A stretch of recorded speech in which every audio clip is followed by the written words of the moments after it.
okay, at the time of Saddam, we were living in a better way. And this is not the truth. You can't trust anybody. You can't trust any of your friends. You can't talk about anything. So everything will just kept as a secret. And in this way, Saddam was hold everything in his hand. In the early 1990s, after a dispute over shared oil fields, Iraq declared war on Kuwait. With pressure from political leaders like Margaret Thatcher, the UN Security Council placed strict economic sanctions on Iraq, the most comprehensive seen today. Iraq's invasion of Kuwait defies every principle for which the United Nations stands. If we let it succeed, no small country can ever feel safe again. The law of the jungle would take over from the rule of law. The United Nations must assert its authority and apply a total economic embargo unless Iraq withdraws without delay.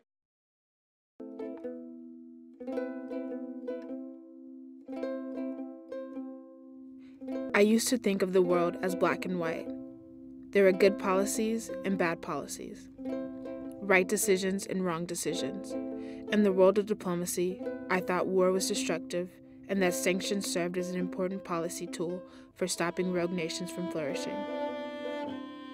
But after researching more on Iraq in the 1990s and the effects of economic embargoes, I began to open my eyes to the truth about sanctions.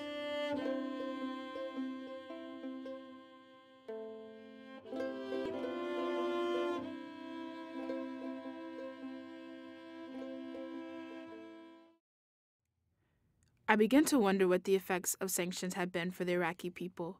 I was especially concerned about the impact of sanctions on the healthcare system. The sanctions had resulted in a vast shortage of medical supplies. I thus decided to watch the film Iraqi Doctors on the front lines of medicine.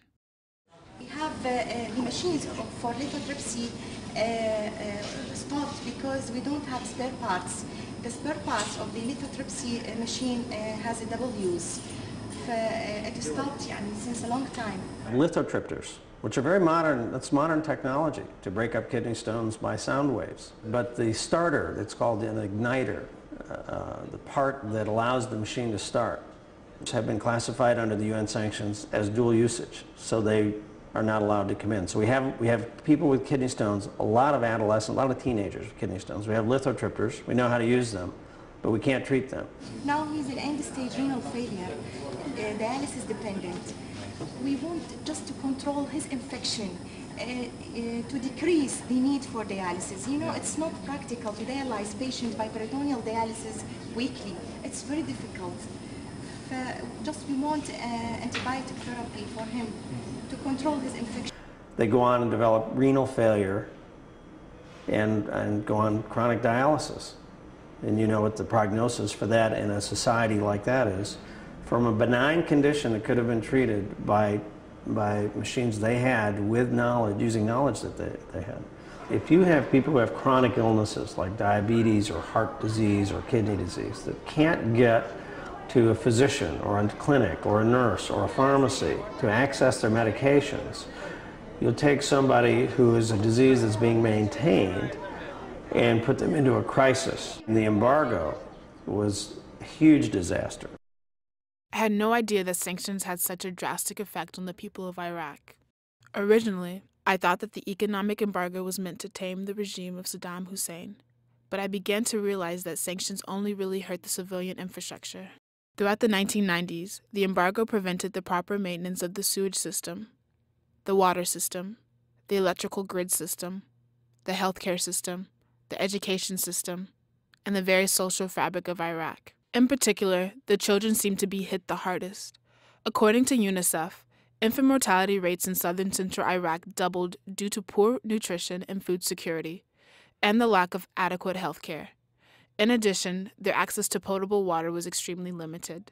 My ideas about the effectiveness of economic sanctions were changing.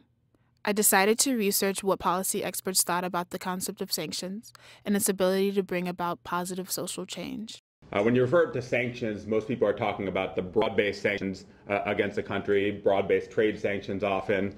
as had been the case against Cuba, with what the U.S. has had against Iran for a number of years. And these type of sanctions have a bad rap. When you look particularly in the Iraq context, some of the images that emerged from Iraq in the 90s of some of the humanitarian and civilian suffering really, I think, gave sanctions a bad rap. People thought that they hurt innocent civilians and didn't actually target the people it needed to. So smart sanctions, or targeted financial measures, those are really a type of financial sanctions, and they're meant to go specifically after the individual bad actors rather than entire countries. For example, instead of banning all financial interaction with Iran, you would go after a specific Iranian bank or a specific company that was supporting its terrorist or its WMD programs. I think from the US perspective, it's a much easier sell to foreign audiences when you make the case that it's narrow, more tailored, and focused on conduct. In 2003, after the capture of Saddam Hussein, the UN finally lifted the sanctions from Iraq. But so much damage had already been done to the infrastructure and to the people.